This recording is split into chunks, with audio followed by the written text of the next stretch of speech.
All right, guys, welcome to part 2 of our acceleration notes. I went ahead and I added up the different data that our lovely Miss Kylie gave us. So thank you again, Kylie, for being such an awesome demonstration for this lab. So, like I said before, you could see this these numbers kind of increasing for the feet between each flag, and then this side was decreasing in feet between each flag. So that's going to be the difference between speeding up distance and the slowing down distance. As you're speeding up, yeah, the longer your strides will be, the quicker your strides will be. So then, yeah, that totally makes sense that the further apart the flags will be. Okay, so let's kind of see where we sit at. So here between these two, that's going to be a difference of 5 feet. All right, and then between my 2 and my 3 flags, that's going to be a difference of 6 feet. Between my 3rd and my 4th, we're going to have a distance of 7 feet. And then between my 4th and my 5th, we're going to have a difference of 8 feet. So you can definitely see 5 feet between these, 6, 7, 8. It is gradually, it's getting bigger as Kylie was speeding up. Okay. Now for my slowing down, so she started quickly, so we can anticipate that the distance between the first few ones will be a lot greater than the ones down over here, maybe in 4 or 5. So let's see how that compares. So between Kylie's first flag and her second flag, there was a distance of 7 feet between them. And then between her second and her third, there was a distance of 6 in between. Between third and fourth, 5 feet, and then her 4th and her 5th, a difference of 4 feet. So looking at them side by side, again, this side is increasing between them and decreasing. So now we're going to kind of go ahead and not necessarily graph it all, but kind of see the difference between the two different types of acceleration that we have. All right, so for our graph here, we're going to go ahead and give it a title. So technically this was acceleration of Kylie, but for our notes, we're just going to go ahead and write acceleration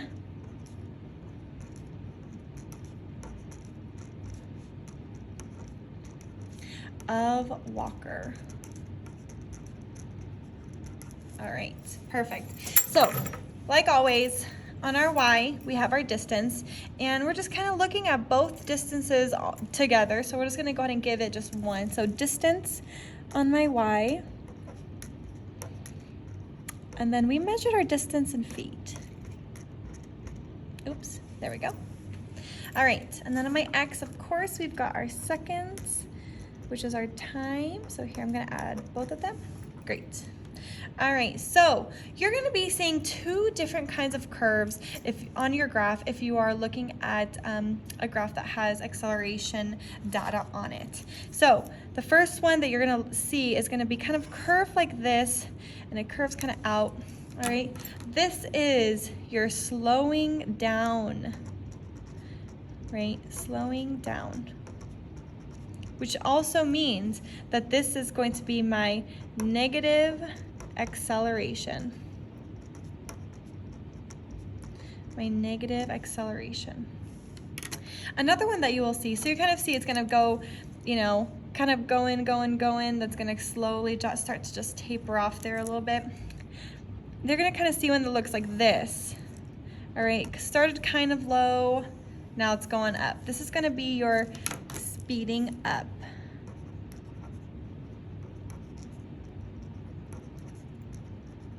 All right, and this is going to be my positive acceleration.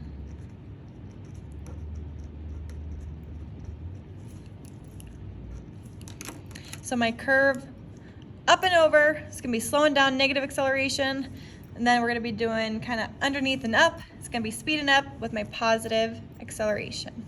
All right, so looking at my positive acceleration, we've been doing a lot of looking at oil drop data, looking at the data that our ticker timer has given us. All right, so if we were to be using a ticker timer and showing positive acceleration, this is kind of what it would look like. It'd be kind of close together. All right, close together, right? And then it's gonna slowly just kind of spread out. okay? There's gonna be my positive acceleration. Okay, now if we were doing our negative with our ticker timer, we would be starting with them kind of more spread out and then them kind of clumping together at the end over here. So kind of starting my dots spread out a little bit. Okay, as I get further over here, I'm gonna kind of see them get close together, close together. Okay, looking something like that, right? All right, so defining acceleration. So acceleration is the rate of which an object's speed changes.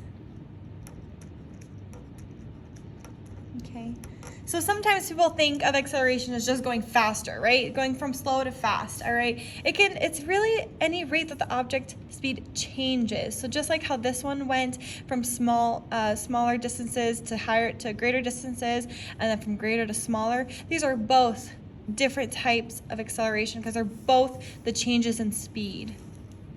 So we're going to be learning about a new equation. When we've been talking about speed and time, we've been doing like S equals d over t, and then having to do the algebra to isolate for distance and to isolate for time. So now this one for acceleration is going to be a little bit more complicated. It's definitely got some more parts to it, but no worries. We're going to show you how to do that, okay?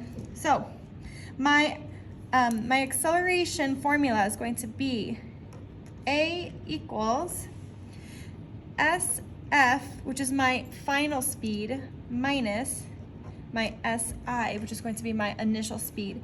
We're going to go ahead and divide both of those by time. So if we're just calculating acceleration, we're going to be doing this one first, the subtraction, and then division over here. All right, so this is my, again, just like how speed is your home base equation, your home base formula, this is going to be the one for acceleration. Okay, and just in case we forget, we're going to kind of label some stuff. So on this side, this A is going to be your acceleration. No worries, I will move here in a moment. All right, acceleration. Your SF is going to be your final speed. Your SI is going to be your initial speed.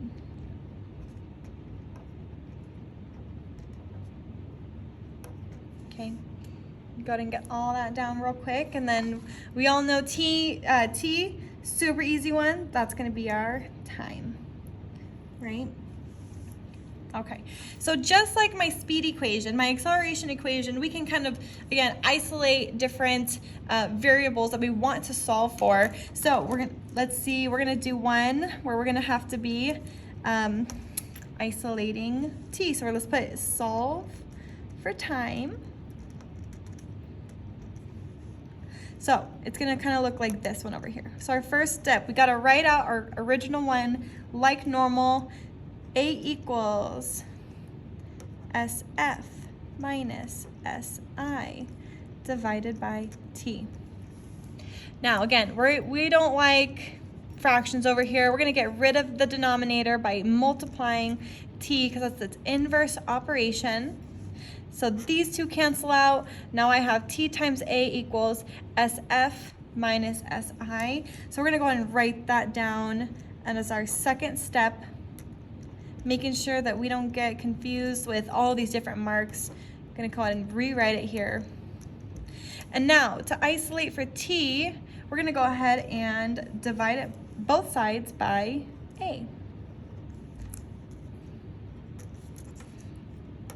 Now these two cancel out, and I'm left with this. So my final one here that I've got for my third step to solve for T is going to be T equals SF minus SI divided by A for my acceleration. Great, so that's what's gonna happen if we're gonna be solving for time. Now, I'm gonna kind of do it over here in a different color so that we can we're gonna have a lot of notes over here, making sure that we do not get confused with what is what. So I'm gonna kind of go ahead and do it with a different color, branch it out over here. Now we're going to be solving, or let's just put solve for SF. Now, if you ever need to rearrange your original formula, it's typically because you're going to be solving for time or solving for your final speed, all right? If not your acceleration. You will always be able to have your initial speed. So we're not going to worry about that one. We're going to solve for our final speed. Okay, so this one, I'm going to kind of put down over here. So our number one, we're going to, of course, have with our original equation. So A equals SF minus SI over T. Okay, now we're going to go ahead and times it by T, just like we did before, because we're trying to isolate SF. Let's go ahead and circle that over here, right? Cool. All right. Now, taking away this denominator, getting rid of this fraction, my step 2, T times A equals SF minus SI. All right. Now, just like we were talking about inverse operations, okay, my multiplication, my inverse operation is going to be division. Division is going to be multiplication. But now, since we have to isolate SF, the SI is being subtracted from SF. So my inverse operation for subtraction is going to be addition. So I'm going to go ahead and add SI to both sides, SI. All right, so I'm going to kind of go ahead and draw my third step over here because we're running out of room. So over here, I'm going to have my final speed is equal to, I'm going to go ahead and put in parentheses, A times T plus my initial speed. And this is going to be my final equation when I'm solving for final speed. And this is going to be my final equation when I'm solving for time. Okay, the three main ones, but you do know how to, again, isolate the variable and make that work. Okay? So now what we're going to do is we're going to go ahead and write down some different points that we need to know no matter what. All right? So if it ever tells you that it starts from rest, we're going to go ahead and put starts from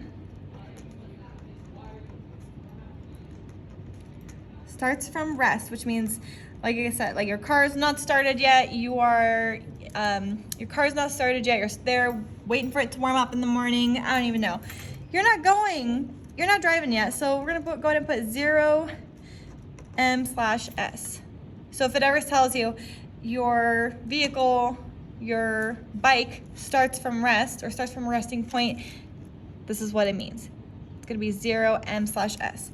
And then if the word problem ever tells you comes to a complete stop, comes to a complete stop, that is also meaning 0m/s.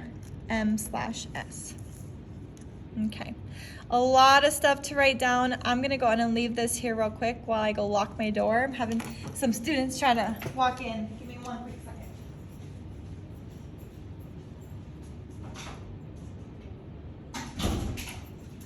Okay, so hopefully you've got all of that stuff down. We're gonna go ahead and turn our paper over to the back side. We've got some more kind of like practice problems to do, really. Okay. Hopefully everybody can see. If not, maybe pause the video, write it down, and then go ahead and continue. All right, so we're gonna solve some acceleration problems. A car accelerates from 5 meters per second. So it's starting from 5 meters. So this is gonna automatically tell me, this is my initial speed. To 8 meters per second. This tells me this is my final speed in 2 seconds. 2 seconds, you know that's gonna mean time. What is its acceleration? Now I have to pay attention to what it's asking me. What is its acceleration? How much time does it take? What is its final speed? Anything like that. And again, I suggest underlining it, labeling it, circling what you need to solve for. That's gonna kind of help narrow down the information so you don't have to read the same sentence or the same word problem over and over again. You kind of already broke it down by labeling. So I'm gonna start with my first step here, like a slope calculation. Now we're gonna be using our acceleration formula. A equals SF minus SI divided by time. My second one, my acceleration equals, so my SF is what I'm starting with. That is 8m/s minus my initial speed, which is 5m/s divided by my time, 2 seconds. Great. So I have to do the top part first, right? Remember PEMDAS? Yes, do the first part first, the top part first. So it's gonna be 8 minus 5. Over here is I'm gonna have my answer. So A equals, so 8 minus 5 is going to be 3m/s over 2 seconds. Okay, simplifying, basically just simplifying it. Now, this, I'm not going to leave it in this fraction form. I am going to go ahead and I'm going to reduce it by putting it into my calculator. When I put it into my calculator, I get 1.5 m/s/s. Okay, now some of you might be like, hey, that's kind of weird. We've never seen this type of unit before. That's okay. This right here, we're gonna go ahead and make a little note about what it means. So this means the m/s/s. This is about how much speed, so in this case the speed is going to be meters per second, changes per second. So again, about how much speed, so my meters per second, it changes per second, right? Because acceleration is going to be a change in speed. So this is the unit that I'm using when I'm solving for acceleration. All right. The second one, a car traveling at 10 meters per second comes to a complete stop. So 10 meters per second, that is going to be my initial speed, comes to a complete stop. And remember how before in the beginning on the front side of the paper, when it said a complete stop, that means 0 meters per second. So that's going to be my SF, my final speed, which is equaling 0 meters per second. How much time, so now it's looking for time, will this take if its acceleration is negative 2.5 m/s/s? Okay, so again, this is my acceleration, and just let me know that. There we go.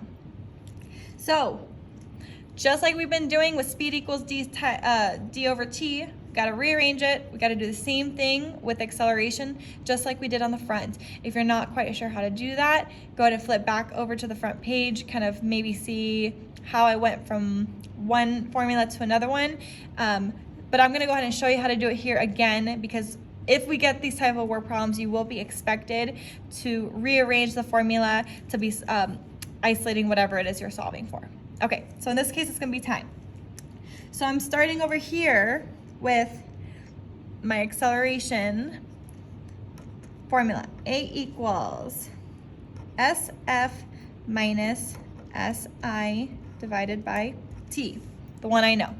All right, and again, getting rid of that denominator, timesing both sides by T, crossing out T. I'm done with that. That's gonna go ahead and change my formula to T times A equals SF minus SI. And now since I'm looking for time, I gotta go ahead and get rid of that A. I'm gonna divide both sides by A. These two cancel out, which then my new formula, T equals my final speed minus my initial speed divided by acceleration. So that's what I'm gonna be starting with over here. All right, so I'm gonna go ahead and start back over here with my sample calculation. T equals SF minus SI divided by my acceleration. My second step, T equals, I'm gonna go back and look. My final speed was 0 meters per second. So 0 meters per second minus my initial speed. So that is 10 meters per second. And my acceleration, which I'm dividing by, is negative 2.5 m/s/s. So I'm going to write that. Negative 2.5 m/s/s. Great. All right. So now, my third one. Again, we are going to be doing the top part first. This is my simple subtraction. We're going to be doing my subtraction before my division. We're going to do this step first no matter what. So then that leaves it to negative, so let's, oh, great. Time equals, sorry guys, time equals negative 10 m/s divided by negative 2.5 m/s/s. Okay, over here, equals. Now, these two parts are gonna cancel out, and I'm gonna be left with seconds, which is fits, right? I'm looking for time, I'm gonna be leaving with seconds. So, if I put this into a calculator, remember a negative divided by a negative, negative times a negative, all that stuff is going to be a positive. So, my answer, time equals 4 seconds. Good. All right. Again, if you need to pause this video to kind of write down, go back over, rewind it, no big deal. That was a lot of information just for number 2. Okay. For those of you that are ready, we're going to go ahead and move on to number 3. A car traveling at 25 miles per hour. So that is going to be my initial speed, SI. It accelerates at 5 mi/hour/seconds for 3 seconds. Okay, cool. This is going to be my acceleration. For 3 seconds, that tells me time. Seconds, time, again, easy. What final speed does it reach? We are looking for final speed. So again, I'm gonna go have to rearrange my original equation. So let's write that down. A equals SF minus SI divided by T. Again, let's get rid of that denominator right off the bat over here. Times T times T. These cancel out. My new formula, T times A equals SF minus SI. Now, since I am trying to isolate for my final speed, same thing I was talking about before with my inverse operation. To get rid of my division problem over here, I had to use multiplication. If I'm trying to get rid of my problem that has to do with addition or subtraction, I have to do the inverse of that one. So my inverse for subtraction is going to be addition. So plus SI plus SI. These two cancel out. Now, I'm going to start with SF equals A times T plus SI. My acceleration times my time, I'm going to do that part first, plus my initial speed. So this is the one I'm going to begin with here. This one right here is what I'm using. All right, going back over here to the bottom, I'm going to have my first one, SF equals A times T plus SI. Starting with my formula first with my sample calculation. Number 2, SF equals. So I went ahead and I saw, okay, my acceleration. I already labeled it. I already know what to write, mi/hr/s. Cool. Times my time, which again I already labeled. It makes it so much easier to go back and get this information. Plus my initial speed, 25 miles per hour. All right, so I'm gonna go ahead and write my third one over here, makes it a little bit easier. Just kind of going back, these two cancel out, cool. Let's see what else that we can do with this. Now, this part first, I'm gonna go ahead and put SF equals 5 times 3, 15